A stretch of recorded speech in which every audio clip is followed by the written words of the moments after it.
Welcome to Sarpy Outlook. I'm Peg O'Dea Lippert. Our guest is Retired Judge Ronald E. Reagan, associated with the Nebraskans for Public Safety. Welcome, Ron. Well, thank you very much for having me.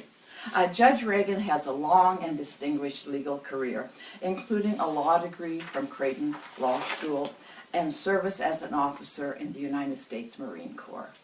Of the 45 years of legal experience, 32 were spent on as district court judge. Named to the bench in 1972, Judge Reagan has presided over some 3,000 criminal cases, including first-degree murder, sexual assault, robbery, theft, and some 12,000 civil cases.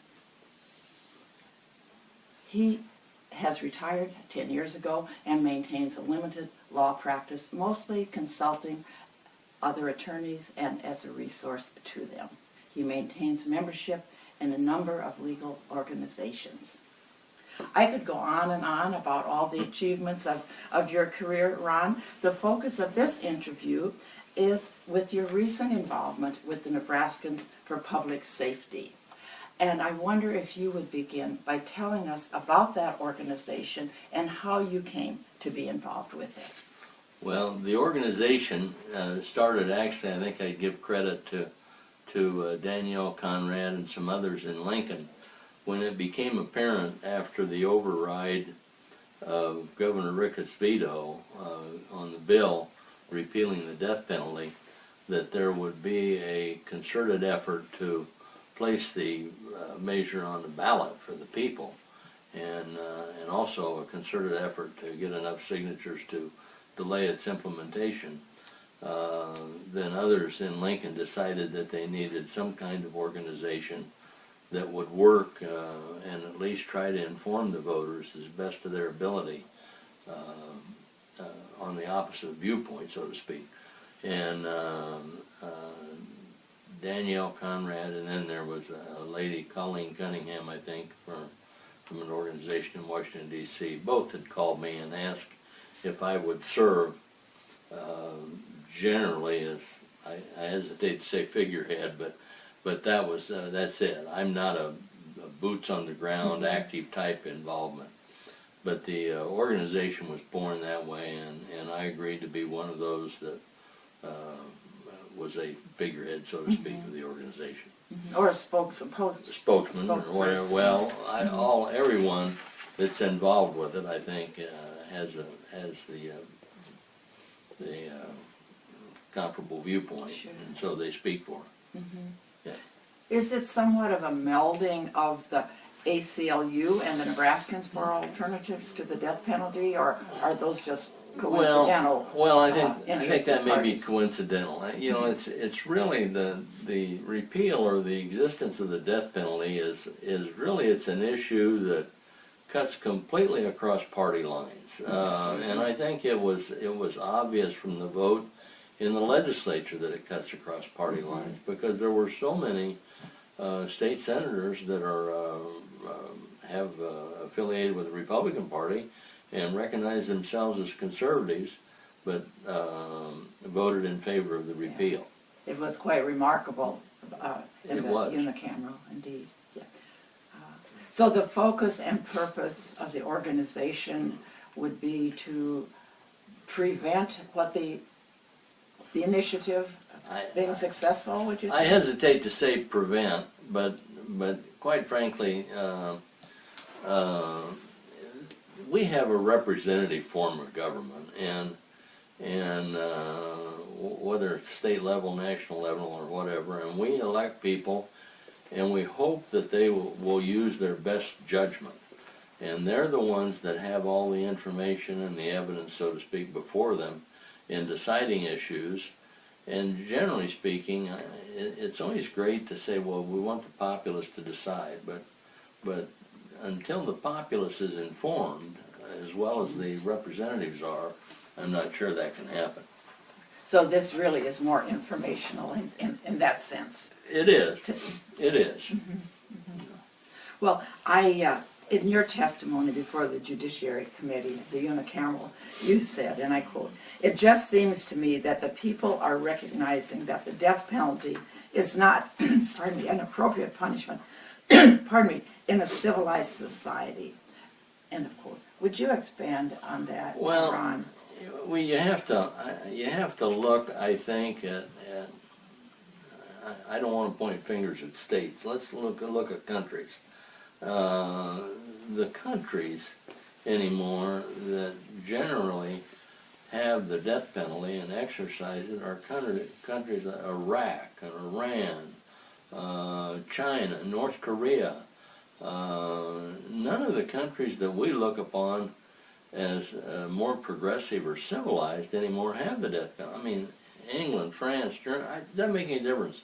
It's just that there's a movement away from the death penalty. It's existed worldwide for some number of years. It's come into the United States, I think, certainly in the last, and has progressed in the last 50 or 60 years.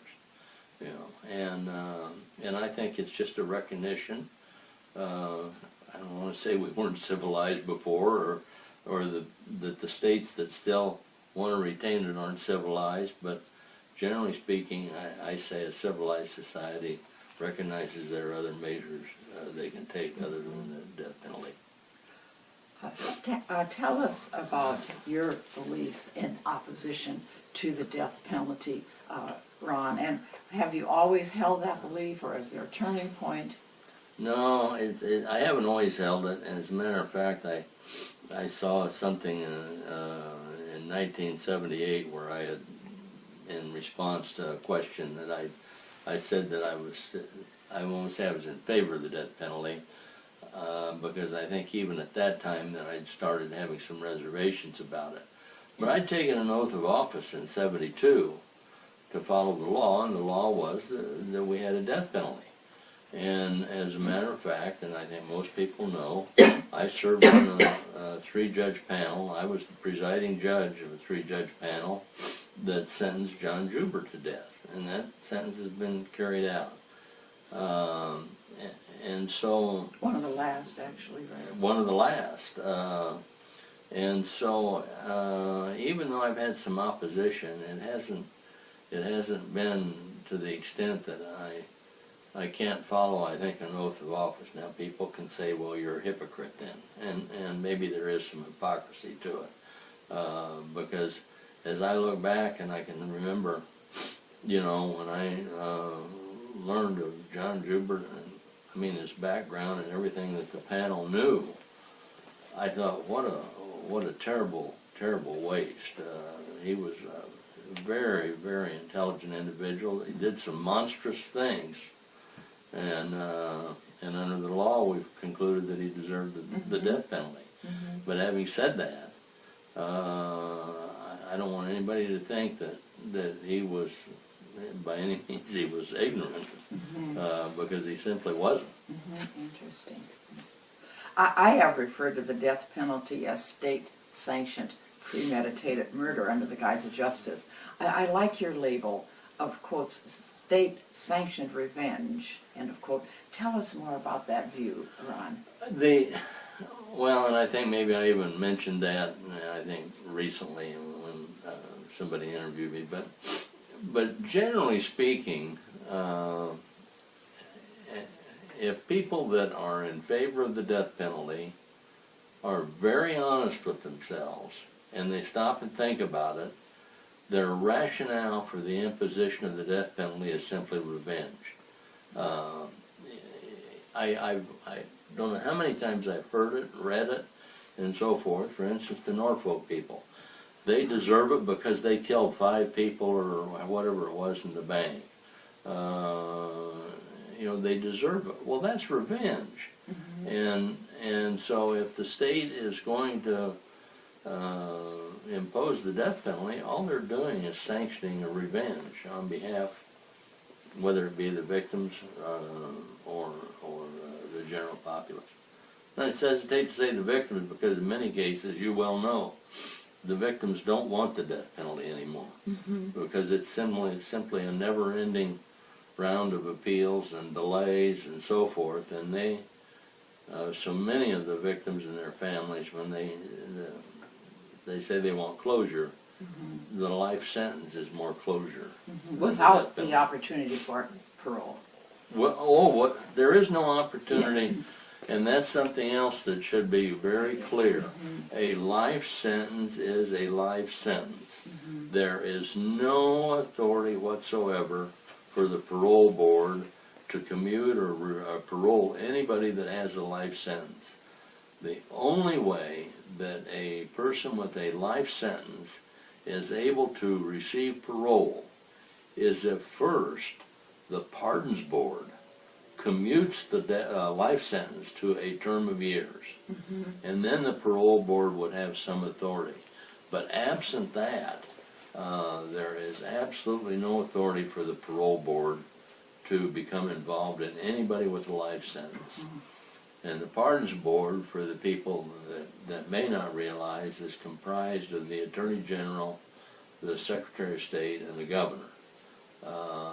And if you want some historical perspective on it, the pardons board also has the authority to commute a death sentence to one for life.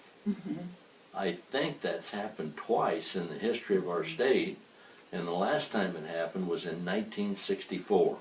And the reason I happen to know that is that as a young lawyer, that particular individual still had some appeals that were where I was court appointed by a federal judge to assist.